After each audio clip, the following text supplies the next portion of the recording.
Today on Public Eye News, a Menominee man is arrested for child sexually abusive activity, and later a Michigan Conservation Club scrambles for the funds it needs to stay open. Teddy Murray will have your weather forecast for the next couple days. Later, Emma Maratz will bring you today's sports breakdown. I'm Ashlyn Shadig. And I'm Emily Goodacre. This is Public Eye News.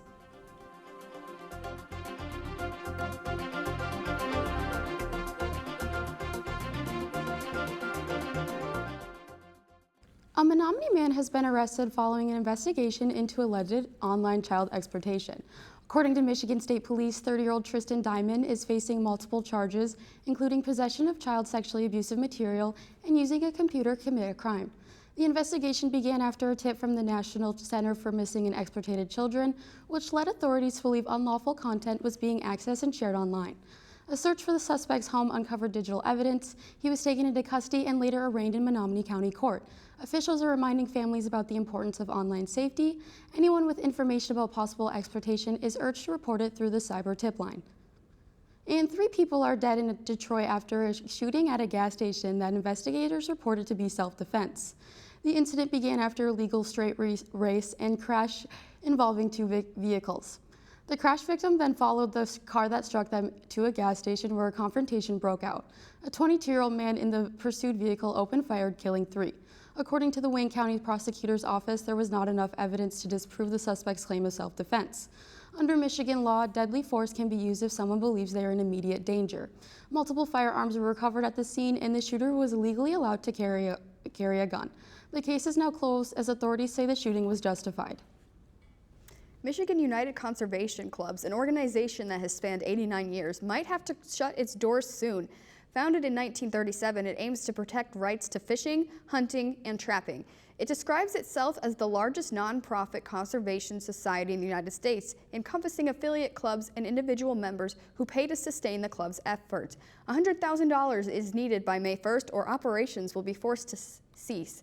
For the last 20 years, MUCC has been selling assets and using the money to survive. They have raised $24,000 towards the goal so far, hoping to buy time to develop a new funding model. And do you know how much science goes into a bag of potato chips? Researchers have spent years developing potatoes that can withstand multiple environmental factors. They most recently bioengineered a variety of potatoes designed to withstand the force of the elements. These unique potatoes can grow in a variety of climates and keep the disease and pests at bay. They can sit in your cabinet for months and still taste great. David Duche, who leads the potato breeding and genetics program at MSU, has developed 5 new varieties for potato chips. The work is part of an effort to help fight world hunger. And President Trump said this morning that he has ordered the U.S. Navy to shoot and kill Iranian small boats that are lying mines in the Strait of Hormuz. The president also said the U.S. is stepping up its efforts to remove mines already in the strait. Natalie Brand has the latest from Washington, D.C. We intend to conduct the boarding of your vessel. The Defense Department released new video of U.S. forces boarding a sanctioned vessel in the Indian Ocean that the military says was transporting oil from Iran.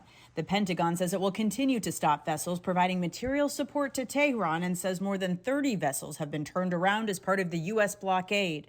President Trump this morning said no ship can enter or leave the Strait of Hormuz without U.S. approval until Iran can make a deal. He also warned he's ordered the U.S. Navy to shoot and kill any Iranian small boats putting mines in the strait. What they have left, though, is a pretty expansive fleet of, imagine big speedboats with stuff like machine guns and rockets. And of course, it doesn't take much to lay a mine. So you can just put a mine on a speedboat and take it out and drop it in the water. That's what the president seemed to be referring to in his social media post this morning. Iran is claiming it's collected its first toll revenues from ships passing through the Strait of Hormuz, and state media posted a highly produced video of masked commandos it says seized cargo ships Wednesday. The Trump administration has emphasized there are internal divisions within Iran's current leadership. This is a battle between the pragmatists and the hardliners in Iran right now, and the president wants a unified response. It's still unclear if or when talks will move forward, but Islamabad remains ready with security tightened around Pakistan's capital. Natalie Brand, CBS News, Washington. Now don't touch that dial. We'll be right back with your weather forecast after this short break. I'm Chef Yia Vang. In my restaurants, I share my family's Hmong heritage through the food we serve. Every bite tells a story, and the most memorable meals not only reflect who we are, they connect us. From field to table, mill to market, let's explore foods from around the world and relish the cuisines and cultures of our neighbors. Thursday at 4:30, 3:30 Central. Welcome back to Public Eye News. I'm Teddy Maury here with your Public Eye weather forecast. We're going to start off with a look at the NMU roof camera. You can see it's a nice sunny day outside and the grass is here. And you got some people enjoying the sun on the grass over down there. Some nice students here at NMU as it is continuously sunny across the entire Upper Peninsula, except for in Manistee being the odd one out. But as you can see, it's almost up into the 70s over in the west side of the Upper Peninsula, and nice and warm across most of it and sunny all over the place, except for, again, Manistee. But back in Marquette is currently 66 degrees and sunny. Taking a closer look at that, we have winds coming to the south at 10 to 15 miles per hour, and our barometric pressure is 29.81 inches and falling. Looking to tonight, there is a possible chance of some thunderstorms tonight, but only a chance. We have with a low of 46 degrees and winds coming to the south at 10 to 15 miles per hour, and a moon phase is a waxing crescent. But looking to tomorrow, still a chance of some thunderstorms with a high of 52 degrees and a low of 40, and winds coming to the southeast at 10 to 15 miles per hour. Looking to our weekend and on Monday. On Saturday and Sunday in the weekend, it's going to be mostly sunny, with Saturday having a high of 49 degrees and a low of 37, and Sunday a high of 53 and a low of 39. But Monday, it's going to be more partly sunny, with a high of 53 degrees and a low of 43. This will be the last time that I will be giving you your Public Eye weather forecast. Thank you to all of our viewers for tuning in. And so for the last time, that's all I have for your weather today. And here is Emily Goodacre. Thanks, Teddy, for that weather report. It's looking absolutely gorgeous out there. Now on to some more statewide news. 14 people in Southwest Michigan are facing federal charges following a large-scale investigation known as Operation Lake Effect. Federal officials say the case involves alleged drug trafficking and firearm offenses connected to an organized group.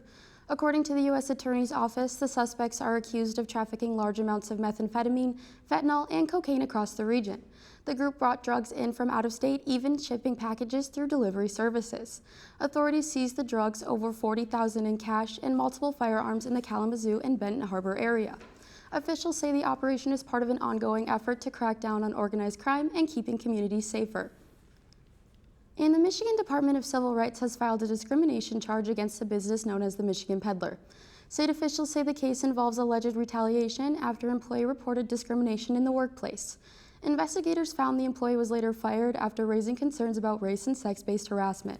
According to the complaint, the employee had reported the issue to both the supervisor and upper management before being called into a meeting and eventually terminated. The state says this may violate Michigan civil rights law, which protects workers from retaliation when they speak up about discrimination. The case will now move forward to a hearing where a judge will review the evidence and determine whether discrimination occurred. And in Georgia, dozens of homes have been destroyed by massive wildfires. Multiple fires have exploded in size, including two massive ones in southern part of the state. Skylar Henry is there in Waynesville. We got two houses. In southeast Georgia, massive wildfires have transformed the sky into a fiery orange. It's gone. Burning through homes and neighborhoods. These winds may shift rapidly, which will create unpredictable fire behavior. Nearly 100 firefighters are battling the Pineland Road fire, which has exploded to more than 29,000 acres and is only 10% contained. And in Bradley County, more than 50 homes have been lost and 1,000 more are currently threatened. It's very devastating. That's watching your kids' faces when you tell them that they wake up and go to school from a house, and then you pick them up and you have to tell them that they lost everything. There is devastation all throughout the region. What we believe to have been a mobile home area has been completely leveled and covered with ash. High winds and extreme drought conditions have sparked more than 90 new fires over the last several days, forcing some families from their homes. We were scared. 13-year-old Eric Perez and his family are taking shelter at a church in Nahunta. My parents said we had to go fast, right now. Just across the state line in northern Florida, multiple large fires impacted rail service through the region, stranding hundreds of Amtrak passengers earlier this week. Officials say the situation there has improved, but significant risks remain. That elevated fire danger will continue across southeast Georgia and northeast Florida. The National Guard is sending 150 troops down to southeast Georgia to try to help with containment both on the ground and in the air. Some help may also be on the way as it relates to rain in the forecast. They are expecting that here in this region over the weekend, though not a lot of it, though officials say they can use all the help they can get. Skylar Henry, CBS News, Waynesville, Georgia. Stick around. We'll be right back with your sports report after this break. Our great state of Michigan is truly one of a kind. From the city streets to the small towns, you can see it all right here on Destination Michigan. We'll crisscross the state in search of the sights, the sounds, and of course the people that make Michigan the greatest state in the land. Take in the scenery, meet the people, and experience the wonder of the Great Lakes State. Come along with us as we share your stories on Destination Michigan. Thursday at 5 p.m., 4 Central. Welcome back to Public Eye News. I'm Emma Moratz here with your Thursday Sports Breakdown.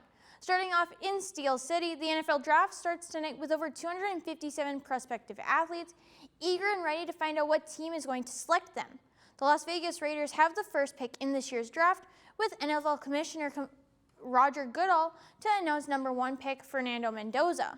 Mendoza just helped Indiana to their very first national title. The Seattle Seahawks have the last pick in the first round, with rounds 2 and 3 starting on Friday at 7 p.m.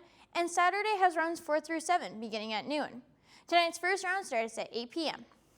Moving over to the 3-1-3, the Detroit Pistons are back with a vengeance and defeated the Orlando Magic in the NBA playoffs with a final victorious score of 98-83.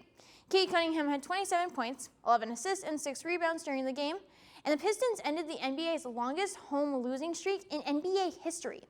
Before yesterday's victory, Detroit had lost 11 straight home postseason games, a sad streak that began in 2008. Cunningham had help from Tobias Harris, who scored 16 points, and Jalen Duren and Azar Thompson, who both scored 11 points. Game 3 of the series starts on Saturday, and this is historic for the 3-1-3 as they have not made it past the first round of the playoffs in over 18 years.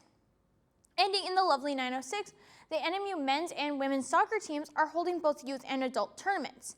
The tournaments are going to be taking place on July 11th and 12th and hold both 3-on-3 youth and 5-on-5 adult tournaments. Registration for teams is $200 and also requires a minimum of 3 members. Adult teams can have up to 10 players and will require at least 1 female member on the field at all times.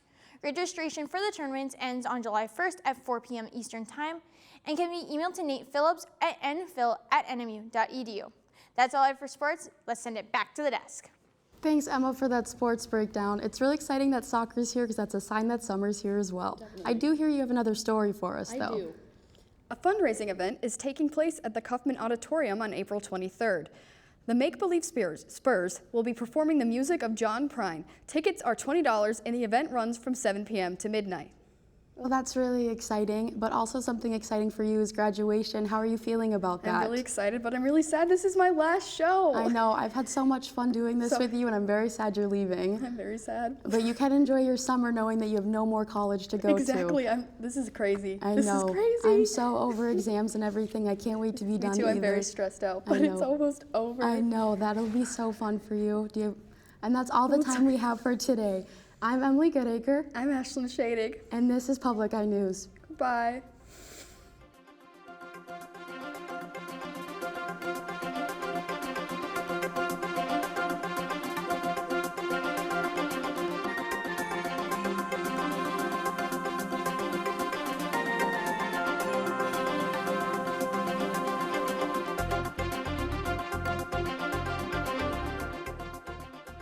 The preceding program was produced by WNMU-TV, Northern Michigan University Public Television, in studios located in Elizabeth and Edgar Hardin Hall.